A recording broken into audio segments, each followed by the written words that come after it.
बाद में 7 अप्रैल को बारिश की गतिविधियां एक बार फिर बढ़ेगी। बढ़ने का कारण यदि देखा जाए किसान भाइयों, तो बढ़ने का क्या कारण है, इसका सीधा सा अर्थ है कि राजस्थान के ऊपर एक सर्कुलेशन बना हुआ है। सर्कुलेशन मतलब जब हवाएं, दो प्रकार की हवाएं विपरीत दिशा में या घड़ी की विपरीत दिशा में घूमती है और आपस में टकराती है, तो नए बादलों का निर्माण करती है। और जो मौजूदा बादल है उनको कहीं ना कहीं शक्ति प्रदान करती है, मतलब बादलों को चार्ज करते हैं। तो ये बादल कुल मिलाकर जो राजस्थान है इसमें तथा मध्य प्रदेश के कुछ जिले, जिसमें लगभग 30% जिले ऐसे हैं मध्य प्रदेश के जिसमें पेचेस में बारिश की संभावनाएं दिखाई दे रही है। वीडियो को पूरा सुनिएगा, जानकारी ठीक लगती है तो किसान भाइयों तक जरूर भेजिएगा, क्योंकि मेरा मकसद एक ही रहता है कि जानकारी जब भी मैं दूं फार्मरों को या किसानों को, तो ये जानकारियां सभी किसानों तक पहुंचे और नुकसान जो उनका हुआ है और अगली बार जो होने वाला है उसको खबर को सुनकर उनका नुकसान कम से कम हो। ये एक मानव हित का कार्य है किसान भाइयों। हर बार मैं बोलता हूँ कि किसान भाइयों के जब तक जरूर भेजिएगा। फिर भी जानकारी के अभाव में कई किसान भाइयों का नुकसान हो जाता है, जो कि मेरे लिए और आप लोगों के लिए भी बड़ी शर्म की बात है कि जानकारियां उनके तक पहुंच नहीं रही है, कहीं ना कहीं रुकावट आ रही है। वीडियो आप लोग सुन लेते हैं और आप तक ही सीमित रखते हैं। ना तो मौसम विभाग की तरफ से मुझे कोई सैलरी मिलती है, ना मैं आप लोगों से कोई शुल्क लेता हूँ। चैनल को सब्सक्राइब कर लीजिएगा, क्योंकि कुछ किसान भाई ये भी सोचते हैं कि चैनल सब्सक्राइब करने के भी पैसे लगते होंगे।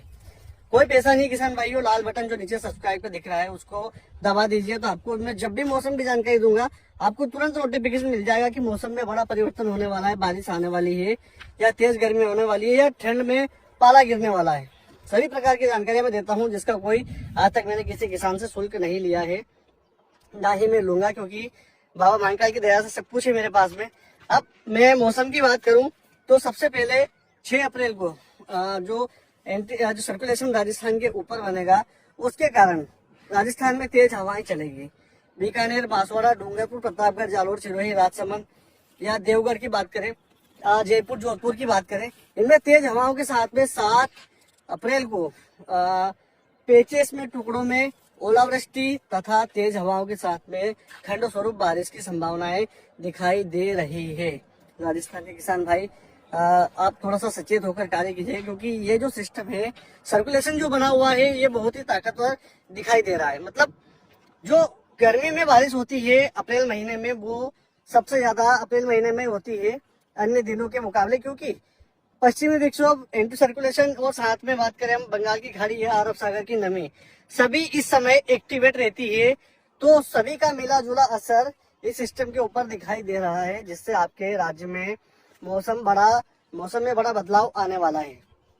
अब मध्य प्रदेश के जो किसान है, हालांकि डरने वाली कोई विशेष बात नहीं है, ये जो मौसम है ये सिर्फ एक दिन के लिए रहेगा। दूसरे दिन 8 अप्रैल की बात करें हम, तो 8 अप्रैल को आपके क्षेत्र में बादल दिखाई देंगे या पेचेस में कुछ बूंदाबांदी यदि कहीं हो जाती है तो ही भले ही है, अन्यथा कोई डरने वाली बात आपको 8 अप्रैल को देखने को नहीं मिलेगी। अब मध्य प्रदेश के किसान भाई, आप लोगों को मैं बता दूं कि मध्य प्रदेश में जो राजस्थान से सटे जिले हैं, जिनमें हम नीमच, मंदसौर, रतलाम की बात करें या आगर मालवा की बात करें या राजगढ़ की बात करें, और ऊपर चले हम तो भिंड, मुरैना भी इसमें ऐड कर सकते हैं, सीधी, शिवपुरी और गुना भी ऐड कर सकते हैं, भोपाल, विदिशा भी ऐड कर सकते हैं। मतलब रतलाम, मंदसौर, नीमच या उज्जैन से ऊपर के जो भाग है, इनमें भी अप्रत्यक्ष रूप से बारिश की गतिविधियां आपको 7 अप्रैल को देखने को मिलेगी, जिसमें तेज हवाएं, हालांकि राजस्थान के मुकाबले मध्य प्रदेश के जो मैंने जिले बताए हैं, इनमें बारिश की संभावना कम दिखाई दे रही है राजस्थान के मुकाबले। परंतु जो लगे हुए जिले जैसे नीमच हो गया, आगर मालवा हो गया, इनमें पेचेस में 2-5 मिनट के लिए ओलावृष्टि फिर भी आपको देखने को मिल सकती है, क्योंकि राजस्थान से लगा हुआ क्षेत्र है और वहां पर एक सर्कुलेशन बना हुआ है, जो कि सिर्फ एक बॉर्डर तक ही सीमित नहीं होता, क्योंकि किसी भी सिस्टम को, किसी भी राज्य या जिले की बॉर्डर किसी भी सिस्टम के लिए लागू नहीं होती है। तो इस चीज का ध्यान रखिएगा। अब नीचे के जो जिले बाकी बचे हुए हैं, जिसमें हम रतलाम, मंदसौर, रतलाम के बाद में बात करें धार, झाबुआ, अलीराजपुर की, इंदौर की, उज्जैन की या हरदा की बात करें, सीहोर की बात करें, देवास की बात करें, खंडवा, खरगोन की बात करें, बैतूल की बात करें, ये जिले सिर्फ खंडवा और खरगोन और झाबुआ को छोड़कर अप्रत्यक्ष रूप से जो जिले हैं, चाहे जो मैंने भी जिलों के नाम बताए, इंदौर, उज्जैन, खंडवा, उज्जैन के बाद में धार हो गया या बैतूल हो गया, या और पूर्वी जिलों की बात कर ले हम, तो जिसमें शहडोल, अनूपपुर, मंडला, डिंडोरी, बालाघाट, टिकमगढ़, नेवाड़ी, छतरपुर, होशंगाबाद हो गया, पांडुरना हो गया, जो भी जिले जुड़े हुए हैं, सभी जिलों का नाम लेना थोड़ा मुश्किल है, समय का भी अभाव है, और दूसरा इतने जिले अचानक से नाम भी याद नहीं होते। मतलब खाली खंडवा और खरगोन को छोड़कर या एक झाबुआ को भी छोड़ दिया जाए तो सभी जिलों में बादल पहुंचेंगे दोपहर बाद में। परंतु नमी का फ्लो मतलब बंगाल की खाड़ी और अरब सागर यदि साथ देता है तो आपको जो ऊपर के जिले मैंने बताए नीमच मंदसौर तक के, उसके बाद में उन जिलों से थोड़ी कम बारिश नीचे उज्जैन और इंदौर तक भी संभावित हो सकती है।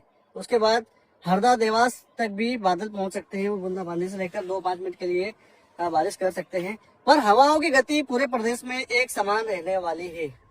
और जो उत्तरी जिले जिसमें नीमच मंदसौर की जो बताए थे मैंने, जहाँ पर ज्यादा बारिश की संभावनाएं दिखाई दे रही है, राजस्थान के मुकाबले हालांकि कम है, वहां पर ओलावृष्टि भी हो सकती है। 2-5 मिनट के लिए सावधानी से आप कार्य कीजिएगा। पशुओं को खुले में बिल्कुल ना बांधिएगा, पेड़ के नीचे तो बिल्कुल ना बांधिएगा।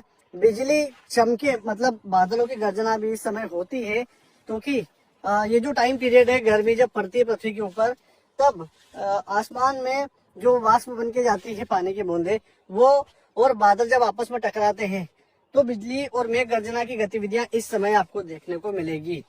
तो यदि आप खुले में काम कर रहे हैं खेत में, तो जब बारिश की गतिविधि ऐसा लगे कि बारिश होने वाली है तो तुरंत घर की ओर निकल जाएं। और उसके बाद में दामिनी ऐप का उपयोग आप जरूर करें, क्योंकि एक ऐप आता है आपको प्ले स्टोर से मिल जाएगा, जिसमें बिजली चमकने की जो गतिविधियां है वो समय समय पर बताता रहता है। तो कुल मिलाकर सिर्फ खंडवा खरगोन को छोड़कर या बैतूल को छोड़कर जो मध्य प्रदेश के 80% जिले हैं उनमें बादलों का आना जाना चलता रहेगा। और बारिश जो राजस्थान से सटे जिले हैं मध्य प्रदेश के, इनमें प्रत्यक्ष रूप से दिखाई दे रही है। नीचे जैसे जैसे हम आते जाएंगे मध्य प्रदेश में बारिश का दायरा कम होता जाएगा और नीचे आएंगे खंडवा खरगोन तरफ आपको सिर्फ इक्के दुक्के बादल देखने को मिलेंगे। कोई विशेष बारिश की संभावनाएं दिखाई नहीं दे रही है। इसलिए ये जानकारी किसान भाइयों तक अपने व्हाट्सएप ग्रुप पे जरूर भेजिएगा।